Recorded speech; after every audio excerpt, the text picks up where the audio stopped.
Do you ever get the feeling that the young and the restless writers are sitting in a room somewhere laughing as they completely turn everything we thought we knew upside down? Because that is exactly what this Matt Clark storyline feels like right now. For decades, Genoa City has operated on a simple rule: villains are villains, heroes are heroes, and no matter how many times someone comes back from the dead, we usually know which side of the line they belong on.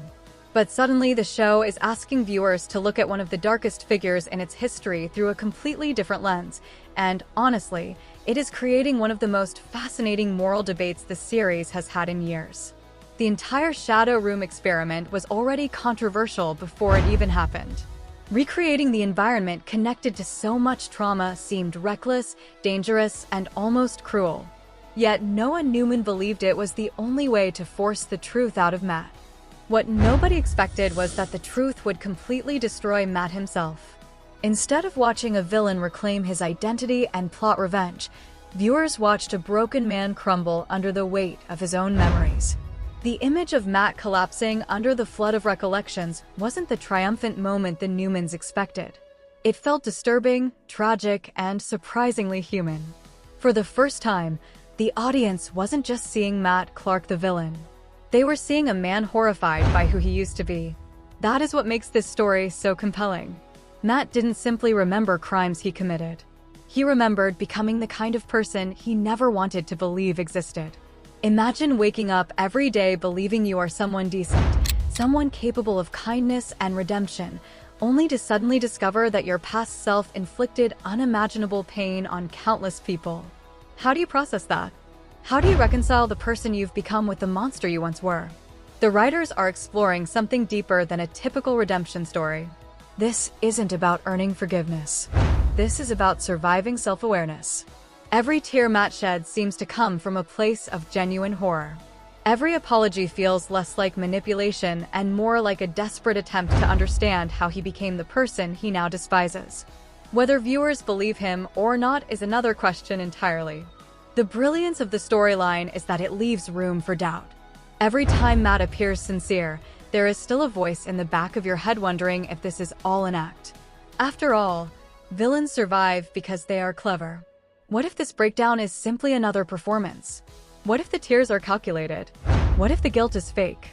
The uncertainty is what keeps viewers glued to the screen. Meanwhile, the Newman family finds itself trapped in an impossible position. For years, they dreamed of seeing Matt held accountable. They wanted justice. They wanted answers.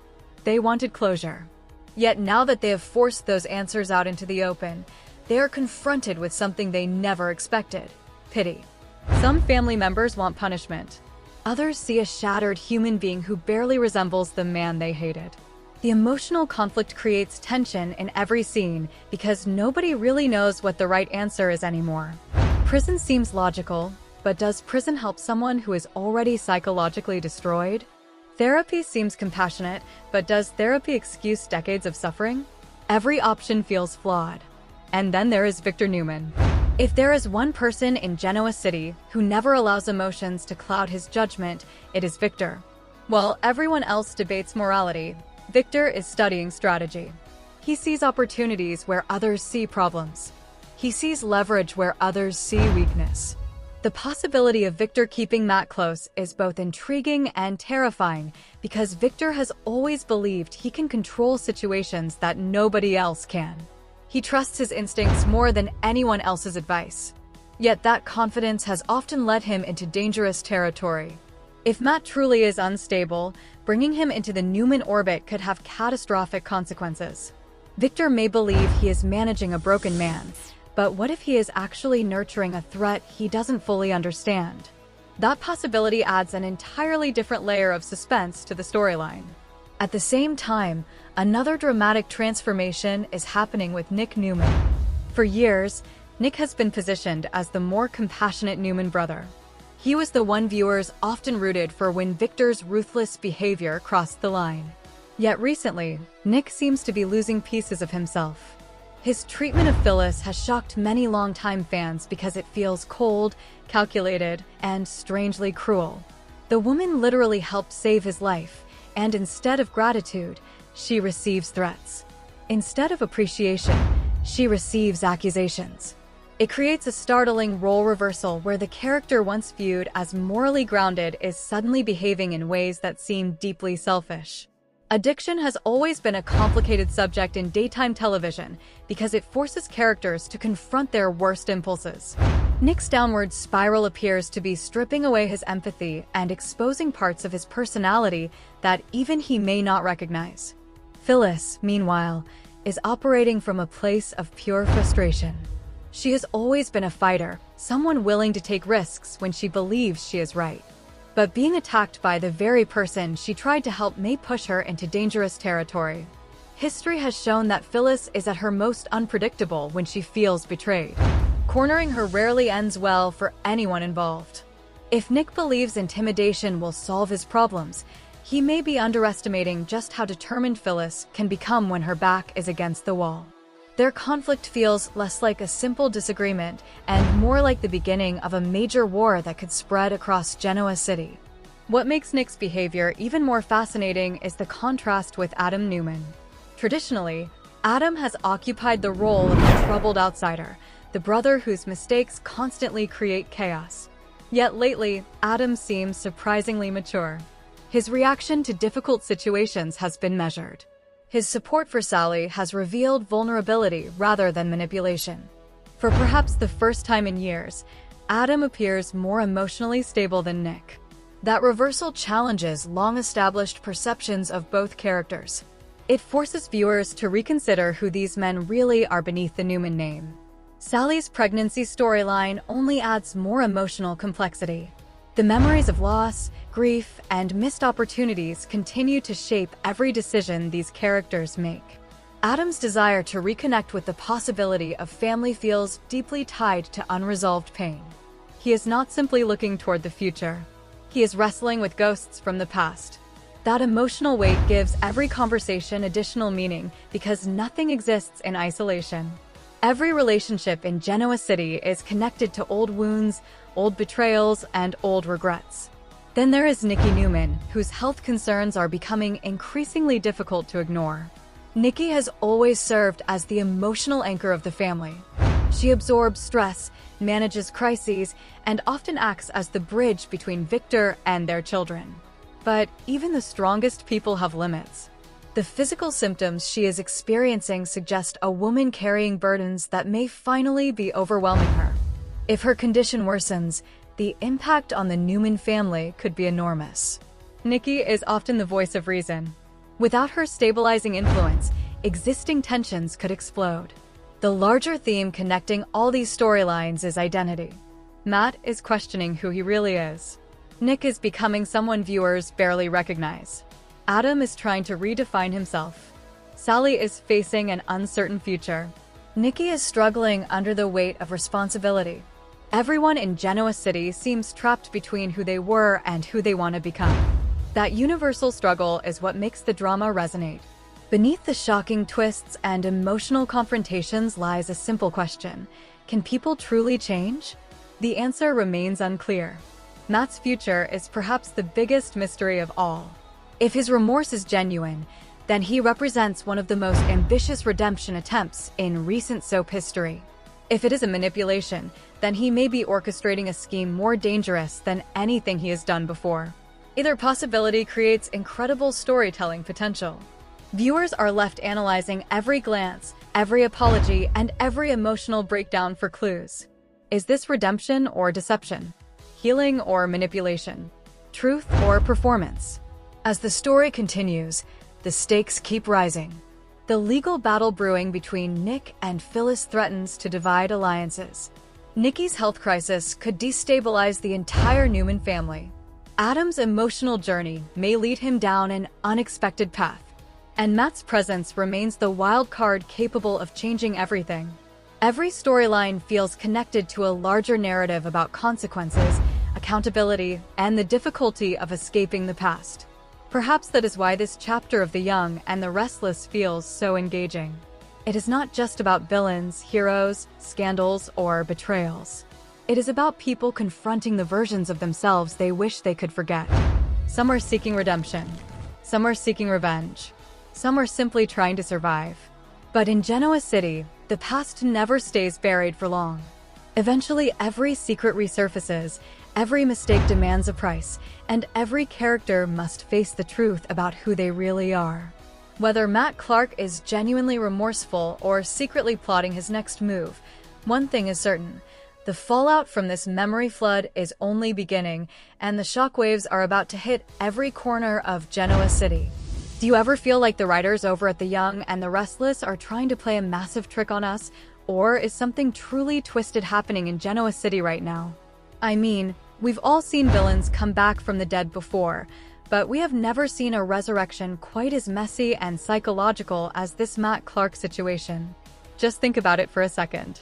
You wake up, you don't know who you are, and then suddenly you're hit with a tidal wave of memories that prove you're actually a total monster. Is Matt's breakdown real, or is he just playing the most genius long game we've ever seen? And while we're asking the hard questions, what is going on with Nick Newman? Has his addiction finally eaten his soul, or is he just turning into a colder version of his father? Today, we're going to really tear apart this memory flood and that cold-blooded betrayal Nick just pulled on Phyllis. Let's set the stage because this shadow room experiment was basically a house of horrors. Noah Newman decided to recreate the very place where Matt Clark used to run a drug operation and torture people. The goal was to force Matt's memories back, and honestly, it worked a little too well. Matt was hit with flashbacks of every terrible thing he ever did to Sienna, Sharon, and the rest of the Newmans. But here's the kicker: instead of the arrogant villain everyone expected to see, Matt just completely collapsed. He wasn't plotting. He was panicking and begging for forgiveness. It's a wild psychological move because the Newmans were essentially performing a forced exorcism on this guy's brain. They wanted a confession they could use as a weapon, but they ended up with a broken man weeping on the floor of a gym. Why did he break down like that? Well, if you look at the psychology, it's a massive case of what happens when your good self meets your evil past. The blank slate Matt actually thought he was a decent person for months. Then, suddenly, he has to watch first-person footage in his head of himself being a predator and a terrorist. That kind of trauma can break anyone. It feels like Matt is drowning in self-loathing because he's realized the one person he can never escape is himself. He isn't just sorry, he's horrified by his own reflection. To me, this is a really cool twist on the old villain trope. Usually, the memory comes back and the bad guy says, "I'm back, baby." But here, the memory itself is the punishment. The Newmans wanted to destroy him legally, but they've accidentally created a martyr. I've got to give it to Roger Howarth because he is acting his heart out in these scenes. I know some fans on Reddit think the storyline is fizzling out, but I actually disagree. Watching a guy beg for death because his own existence is too painful to handle? That's way more interesting than another boring kidnapping plot. But I do think the Newmans are being pretty short-sighted. They are so obsessed with their old trauma that they can't see a unique redemption arc right in front of them. Matt is in a state of moral injury where his ego has been shattered. He is literally asking Victor to tell him what to do because he's terrified of his own impulses. It's a total surrender. Now, let's talk about Victor Newman, the ultimate chess master. Victor's reaction to Matt's breakdown is so classic Victor. While everyone else is arguing about whether Matt belongs in prison or a hospital, Victor is calculating how to use this broken man as a tool. He doesn't see mercy. He sees a man who is willing to owe his life to the Newman family. Victor is conducting a stress test on Matt's soul. He's looking for a lie, but when he sees those tears, he realizes he's found a new kind of leverage. Personally, I think Victor is being incredibly arrogant here. He thinks he can control a guy who has already reinvented himself a dozen times. By keeping Matt at the ranch, Victor is basically inviting a ticking psychological time bomb into his living room. And then we have the absolute disaster that is Nick Newman. Seriously, what is he thinking? Phyllis literally just saved his life. She performed CPR on him after he overdosed, and his first move when he wakes up is to threaten her with prison.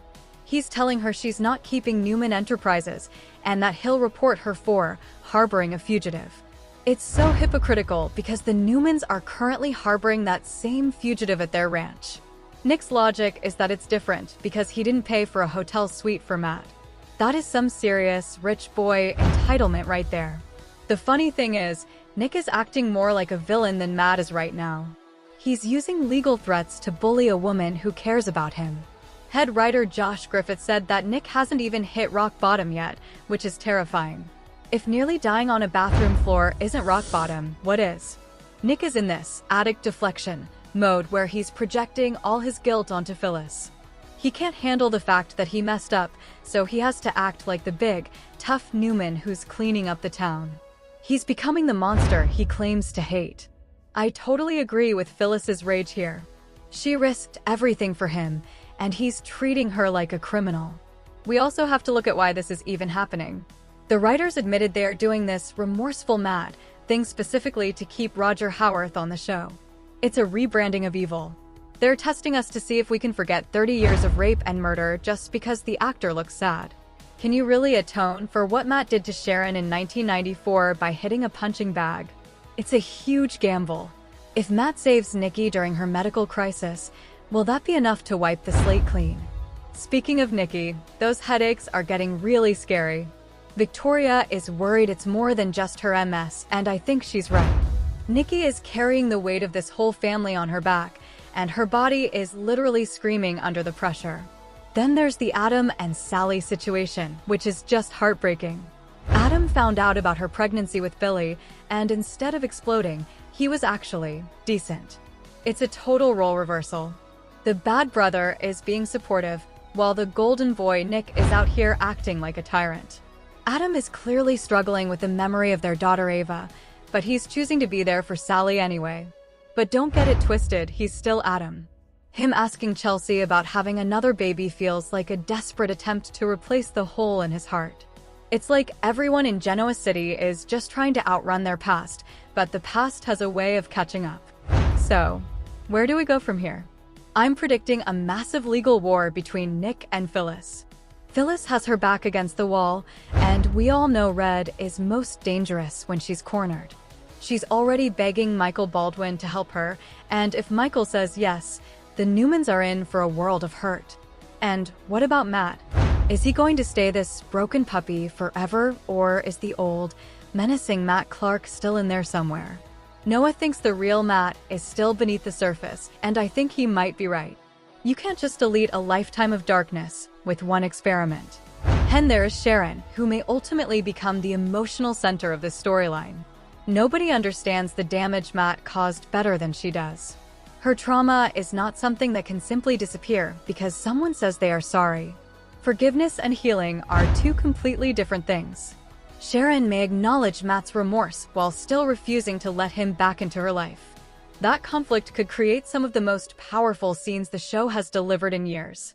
Imagine Sharon standing face to face with a man who destroyed so much of her life, only to discover that he hates himself as much as she ever hated him. What do you even do with that? Does compassion become possible?